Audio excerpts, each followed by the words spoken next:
Welcome back to Brick Wall Breakdowns. I'm Max Dean. You can find me on Twitter at @TheMaxDean, and I am joined by Kyron Samuels, who is our offensive line expert and insider at Defiant Takes Football.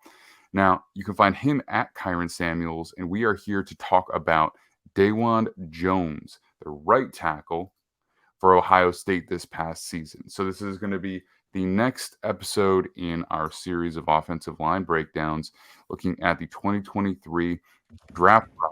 We just did Paris Johnson Jr., so if you want to check him out, you can. We also have Darnell Wright from Tennessee done and um, Broderick Jones from Georgia. We'll be doing these leading up to the draft. We'll look to have at least 9, 10 guys. If we could do more, that'd be great, but that's what we're aiming for right now. Kyron, how you doing today, man? Doing really good, man. This is another interesting prospect here that a lot of people have a ton of variance of opinions on. So I'm excited to get to this one because I fall somewhere in the middle of that, and I think this guy's going to be a good football player going forward. Yeah, so there are caveats to him as well. I really like him. I think he's great on tape. I think the size is going to be a question because we've seen other big players like him struggle to keep weight off, struggle to keep in shape and healthy throughout the entire NFL season, which is long compared to the college season. So that's something that I would be wary of. But he plays with a style that I really like. He's very patient, seems to really understand his position, and he plays within himself quite well. I felt like, so 6'8", 374. These are combine measurements, so this is a massive, massive human being. And the question is, what weight is his ideal playing weight? And, how's it going to look when we get to the next level against some faster rushers? But what are your overarching thoughts on Dawand Jones before we jump in here? I think he's like the prototype right tackle at this point. He's Mm-hmm. a fairly large human being, of course, but I'm talking about his play style, his ability. I don't think he's quite athletic enough to play on the left side. He doesn't have the best feet. He doesn't have the best athleticism and recovery skills. But what he does have is a mean streak. He has nasty hands. And he does some high level stuff. I've seen a couple clips, watched some tape of him where he's doing like double arm swipes on guys that are leaning, after a couple reps against him. And he's getting some reps like that, and which is pretty high level. That's stuff that you see at the NFL level. So I'm always looking for little details like that. It just lets me know that he's a student of the game. Like he cares about his craft. He's always learning and trying to get better. And like I said, I think where he lacks in athleticism, he makes up for natural God-given size and strength, and just smarts. I think he's a very smart football player, and he doesn't quite get enough credit for that. Mm-hmm. We were down at the Senior Bowl, and he had a great first day, and then he was not there going forward after that. And so a lot of people have said that, they didn't get a look at anyone giving him the inside move, which I believe is, what he has had more trouble with on tape. And, there's speculation that he's like, well, let's not give him the opportunity to do that. But the reality is he just had a really good day. The first day came in measured exceptionally well and looked good. And to me, playing against Georgia here, that's what I saw. So let's take a look at it and, let the tape do the talking. Yeah, man. So just a little bit of forewarning here. This was his best game. So he struggled against a lot lesser competition throughout the year, and even over the course of his career. But man, I tell you, when it was time to show out on the biggest stage against the best competition, he was the guy that rose to the occasion more than anyone in that game, I would say. C.J. Stroud had some questions coming in. Even Paris Johnson Jr., some of those guys had some questions coming in. But Dawand Jones had a lot. They thought that he was going to be the biggest mismatch in this game. And I tell you what, he rose to the occasion to have the best game of his career at the most important time because, like you said, we're going into this draft process where he's going to be evaluated by everyone, and everybody's going to go to this game first and see what he did against these guys. And I think he had his best game of his career. That's definitely what I did. All right. So, I mean, this is just, I want to start from the beginning here because this is something that kind of helps me ease a little bit of the concerns about, his size. It's because he's a natural knee bender. He's not a guy that's just a waist bender that's just bent over. Look at his knee bend and out of his stance. He's in a really good position here. He has a nice little bit of a knee flexion and ability that you don't see from guys that size. And then furthermore, he has a nice set. He's not very fast or explosive, but his feet are where they're supposed to be. His feet don't click. They don't come together. And then he's really good with his hand placement and time. and his time and his punches. And once he gets his hands on you, he's 6'8", 374. You're not going anywhere. So he does a great job of finishing through the rep. And this is what you want your pass blocking to look like at right tackle. So there still some questions if he can vertical set, because you don't see a ton of that. You see it from a lot from Paris Johnson Jr., but he's definitely more angled and slanted in his kick steps and his sets. So if he goes to a team that vertical sets, that could be a little bit of a problem, but I don't foresee that in the NFL.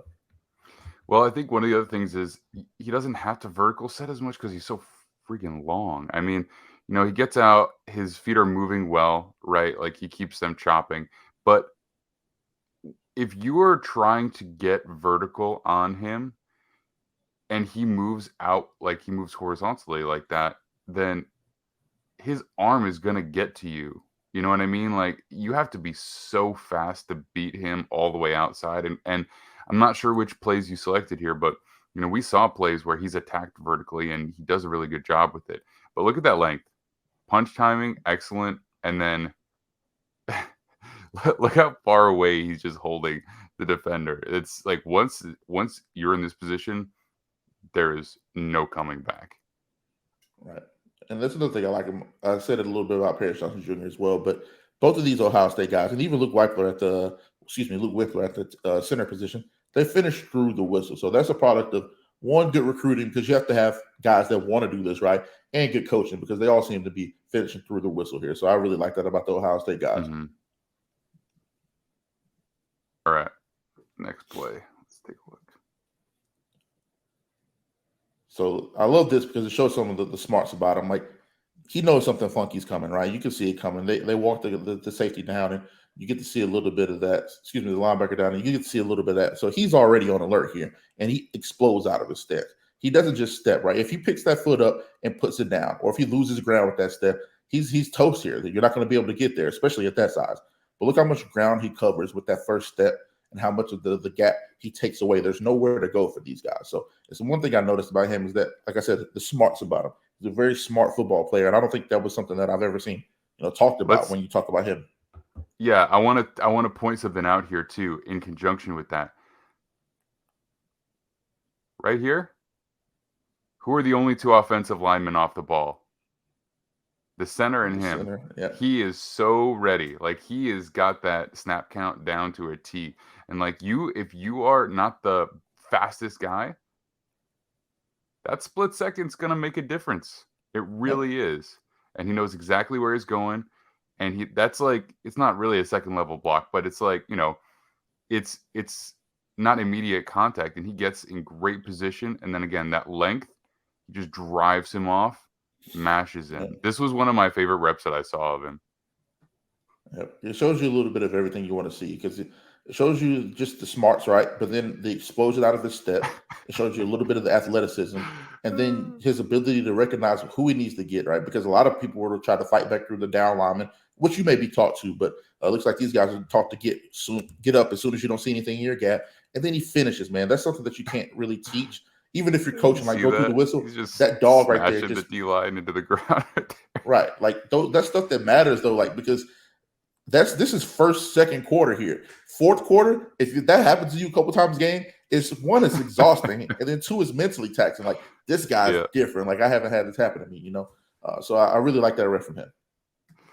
Oh man, I'm glad you picked that one. So this is one that I really like because I think it showed a little bit of some of the technical stuff he can clean up. He's leaning a lot here, and this is what I think that he can get caught in the NFL. He's a big guy, but I mean, you're going up against the best of the best. So you get caught in a position like this where your feet aren't in the ground in a power position, like right there.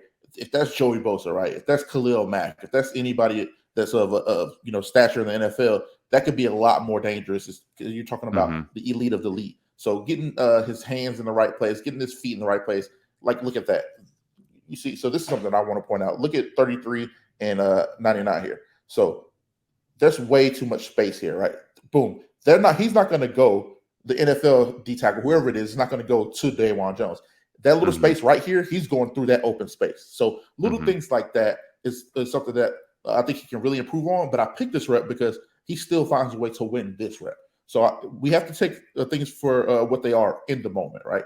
I he still agree. finds a way to pass it off just enough, and then he finds a way to get his guy. So even though I'm nitpicking here a little bit because that stuff is going to matter on the next level, he finds a way to win this rep. Mm-hmm.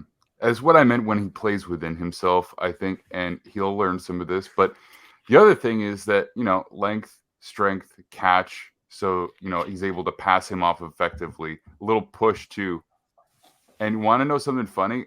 When I watched this rep, I looked up who 33 is because I was like, oh, is this like a safety that they like, funky? Because I'm not that familiar with Georgia's defense, right? So Nah, he's it's pretty like, who good. is this?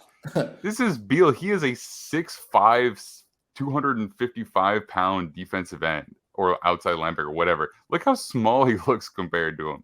This little Yep. push just completely redirects him. Like, this is a different animal when it comes to the size. Like, he is a huge player. All right. What else? What will we see next year? Okay. So you get a little bit of a different look here. You get them. I wouldn't quite call this a wide nine, but you get them split out a little bit more, and this is where you Mm-hmm. see a little bit of the issues that could be created. And this is where I think he'll struggle on the next level because always want to do the good and the bad, give a little bit of the good, a little bit Mm-hmm. of the bad. This is something that I think he's going to struggle with at the next level. And like I said, this is a lot of stuff to do with timing as well with the guard and passing off stunts. But we saw a little bit of it on the previous rep, right? Where there was space to go through and space to create, and the guy didn't go through it. He didn't find a way to reduce that surface. He finds a way to do it here, and he's a little bit aided by the pass off. But this is some of the stuff I was talking about. He gets his turned a little bit instead of vertically setting. This is what I talked about earlier. Can he vertical set? We don't know, but this is where a vertical set will help because it keeps your body square, it keeps your eyes where they Mm-hmm. need to be, and you'll be able to pass something like this off more. And that's going to be dependent on his offensive line coach at the next level because you have different philosophies. Some people want to be more slanted angle set, but I know a lot of coaches want the vertical sets for things like this, for reasons like this. So this is a rep that I'm not too hard on him about, but his feet aren't right, his hands aren't right.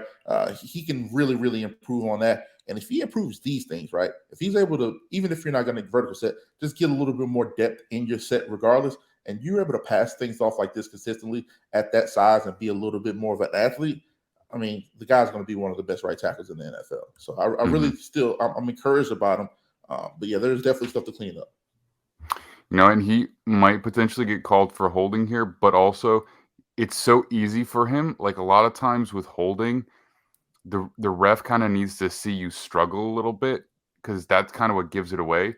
And he's definitely helped by a really nice play from Stroud here, but I like that he hangs with it, that he doesn't give up and just stand there and watch the rusher just go after his quarterback. He stays there, and then that gives Stroud the opportunity to make a throw downfield. So I mean, definitely things to be desired, but there is still positive within the play for sure. Oh yeah. So that's the Dawand Jones experience right there. I think the same with Paris Johnson Jr. The little stuff. I wish they could like mold both of their abilities, and then you get the perfect tackle prospect, right? But Yeah. I think they'll Yep. both be able to work on those things, and I think they'll both be good players at the next level. All right. Oh yeah, this is a good one too, because Well, this I one he's think going this up one against shows Jalen Carter. it shows a little bit of his athleticism as well. Like it wasn't the perfect rep, right? But what it does show you is that he can recover and he has enough ability, natural ability, um, to recover against a freak athlete right there. So look at the punch he gets. First of all, he not a Yeah. lot of people can displace Jalen Carter, but like I said, he's great with his punch time, and so he knocks him off his track. But Jalen Carter is a freak, so he recovers as well, and he's cutting down the surface area. But what he does is he just uses that natural length. Look how can you go back a little bit where his arms are fully extended? That little bit of just natural God given ability, right, allows for him to create enough separation to widen the pocket just enough right here. He's fully Mm-hmm. extended at some point, and that little bit of a push right there, because a lot of times Jalen Carter, this people just don't understand how fine the margins are. He reduces all that surface and he gets as close as he can to the offensive lineman, which gives him a more direct path to the quarterback. But Dawand Jones, look at that. It throws him off 4 yards by that extra push because he's so long. And that allows him to recover a little bit and get him just past CJ Stroud. And that's the Mm-hmm. one thing I thought And was great because go ahead. I was gonna say, yeah, I think it's great, and he pushes him, and the push, it not only does it push him off Stroud, but it actually gives himself time to catch back up and then catch him coming back around the arc there. Like this, Yeah. I want to let you finish up what you were saying, but this is a really, really impressive rep to me. Oh no, I mean that's what I was getting ready to say. I said it allows him to recover and then finish through the whistle, and that's what I like to see against a guy like that. It's good on good right here. It's not some kid, some backup from Northwestern that is going to be a mortgage investor in a year or two. This is a guy that's going to be a top 5 to 7, top 10 pick in the draft. Uh, Probably the best quarterback prospect in the draft, him or Will Anderson. And then you see stuff like that against a kid like that. That's what you're encouraged about. If he could put this together and be this player that he was in this game consistently, then I think he'll be worth the first round pick. But there's a lot of variance of opinion because the tape against lesser opponents wasn't nearly this good, so you get a little bit of a variance. But I'm going to go off of what I saw last. I'm going to use the game that I saw last against these monsters, and I'm going to use this as the game that I want to go on and talking about what he could be, because that's what I'm going to look. I don't want to know what he did week one. It's good to have those opinions and those informations, right? But this is the last time we saw the kid, and he put it all together against the best competition. So I'm going to go off of this. This is going to be the last image in my mind. Yeah, I mean, it's easy to fall in love with. On this play, all right, go ahead. I'm going to let you lead the way per usual, and then there's something that it just jumps out to me too. Go ahead. Oh, well, this is one of the things where he's going up against a little bit of a faster guy. The guy's definitely in a wide nine this time. So you get a little bit more out there, and you have to be a little bit more athletic. And you kind of see a little bit of the struggle with the athleticism, getting completely out there. This could or could not be called a holding. But I love his hands placement. Even though he's not almost out there enough, he's punching when he's supposed to be. So even though his feet aren't in the right place, his arms and his length gives him a chance to win this rep. And they could call holding, maybe not call holding, but he still finishes through the rep. Everything about it, even the negatives, right? Something he doesn't have, is counteracted by smart football play, good punch timing, and nastiness. So I think he can get away with it more times than not. And I would like to see him, definitely work on some vertical setting more, just to give him more time. Because if he can couple the vertical setting with that natural arm length and ability, I think he could be unstoppable. But this is a rep that shows a little bit of that. Well, I love here, so I don't think that this would be called holding because I don't get the feeling that he. If you look right here, he just leans and the rusher's legs just buckle. Like he literally can't hold up to him. Like he's trying to turn the corner, you know, against a smaller tackle. Yeah, he might be able to and then force holding, but he just falls and then how do you think it feels to have that shoulder just come down on you like that? That has got to Feel be good, man. brutal. All right, so let's go through the last one real quick here, so we can make sure that we actually that is the last one. All right, beautiful. Yeah, that's the last one. All right. So look, I think it's probably kind of obvious that I love this player. I think he's going to be really fun at the next level. It's really just how comfortable are you with the size that he is, right? And what do you feel like that's going to translate to at the NFL level? Because in terms of the player on a game-to-game basis, I think, you've seen what the highs can be. There's really no question about it. You don't even have to project that much. There's some stuff like the vertical sets, but really, I think based on what I've seen, you would expect him to be able to pick up new techniques and learn, right? Like he's just showing an aptitude for that already. So how is he going to be able to, maintain his weight? How is he going to be able to maintain his body physically? Because it's not just about weight; it's about taking care of yourself, holding up to a grind of a season. Backs and knees are always the things that are challenging for guys that big. You know what I mean? Like there's just a lot of weight, a lot of strain on those. So that's what I would be worried about. But in terms of the player, I think you can expect a guy who's ready day one to play and probably, be pushing for Pro Bowls and early in his career. And it will really just depend on that other stuff. So where would you take him if you had the choice? It depends on, who's left on the board. Like personally, I wouldn't take him over Darnell Wright. If I have a choice between Darnell Wright and Dawand Jones at, let's say, anywhere between 25 to 40, I'm taking Darnell Wright first. Anywhere between that range is where I think he will go because he's too good of a prospect. what he can be is too good. He's not quite the athlete that Mekhi Becton was. If he was the athlete that Mekhi Becton was coming out of Louisville, I think he would go higher. But the Mhm. fact that you do have a lot of tackle prospects in this draft, it's not a draft that's devoid of talent at all at the tackle position. I think that'll hurt his position a little bit. But I wouldn't be shocked if you saw somebody trade up into the first round in the back half of it, let's say 25 to 32 range, or if you see a team that maybe doesn't quite have the tackle need as much as other positions, take a guy like that because it's just too important of a position. There's a premium on tackles, especially in the run game. I think he can help tremendously as well. I think that's his range, and I think that's a pretty fair range for a guy like that because I think he's only going to continue to get better. And if he can put it all together, it'll be worth a pick between 25 and 40. Yeah. Yeah, I have to agree. I'm eager to break down a few more of these guys and just get a better feel of how deep that depth kind of stretches through the first, later into the second, and get an idea of how aggressive I would want to be to get him. But I really like what I saw from him, and I think you know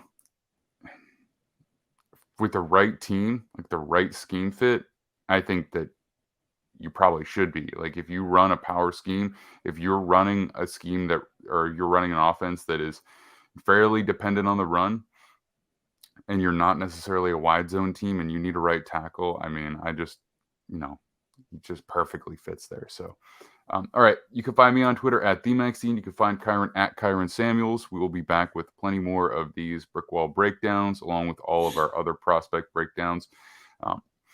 We are live every Monday and Thursday, so you can check that out on the YouTube channel. You can also get those on our podcast feed. You can find our written content at defianttakesfootball.com. And we'll be back very soon. Next up is going to be Osiris Torrance, the guard from Florida. So if you need interior help and you're curious about him, be sure to check back and see what we have to offer for him. All right, Kyron, I'll see you soon, man. Thank you, man.